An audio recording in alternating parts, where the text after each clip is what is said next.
Happy tracking sa inyo lahat guys. Maligayang pagbabalik sa atin sa ating pagbablog ngayon. May bablog tayo ngayon na mixer. Meron 6HE1 na mixer. Pasensya na kayo guys, medyo maingay. Dito pa rin tayo sa may Subic. Sa may Subic pa rin tayo guys. Nakikita ko yung ganito. Puso 6M70. Alam nyo guys kung magkano lang yan. Napakamura lang yan guys. Aabot ka lang dyan ng mga 1.5. No? Kadalasan kung mabot ka ng 1.6 sa ganyan, maaaring maganda na yung kondisyon. Pero mga ganito guys, mura lang yan. So pakita ko sa inyo. Yan, mura lang yung mga ganito. Kung nagsisimula ka sa mga truck guys, no, huwag mo muna abutin yung pinakamahal na truck, lalo na mga Isuzu, no? So, totoo lang, totoo, maraming may gusto ng Isuzu, no? Kasi nga matibay, maraming madaling ayusin. Pero guys, no, lahat naman ng truck madaling ayusin kung may alam talaga ang gagawa. Meron tayo ditong mixer, ayan, 6WF1 na inline. Ayan, napakaganda ng unit na to. So, sariwa. And ito pa guys, nakaraan di ba meron tayong binalag na mixer. So ito, maire-recommend ko pa din sa inyo to. Kadarating lang po, no? Kadarating lang guys.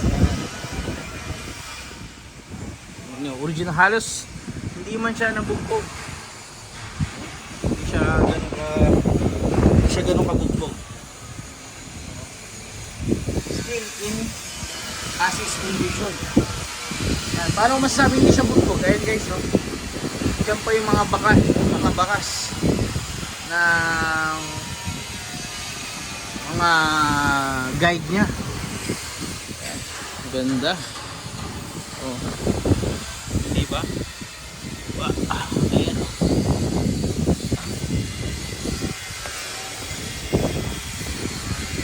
Mixer 6WF1 na inline.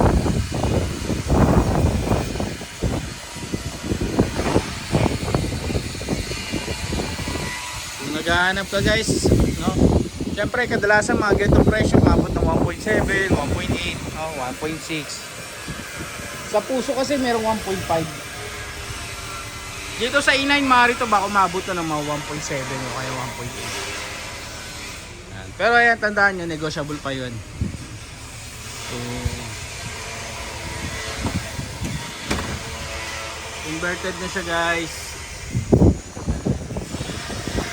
So, kung may mga dagdag katanungan kayo dito, mag-PM na lang kayo sa ating channel guys. And meron din ditong 6HE1 na mixer. Turbo type. So ayun lang guys to. Sa kay engineer, baka gusto niyo po magdagdag F1 na inline, no, kadarating lang.